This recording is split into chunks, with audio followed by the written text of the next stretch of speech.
রব, ইয়া রহমান রাহিম, ইয়া আল্লাহ তুমি রহম করো।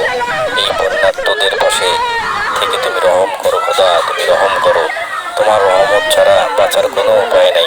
তুমি রহম করো খোদা, তুমি রহম করো। এই যে বন্যায় যারা আহাজারি করছে তাদেরকে তুমি রহম করো, তাদেরকে তুমি রহম করো, রহম করো, রহম করো।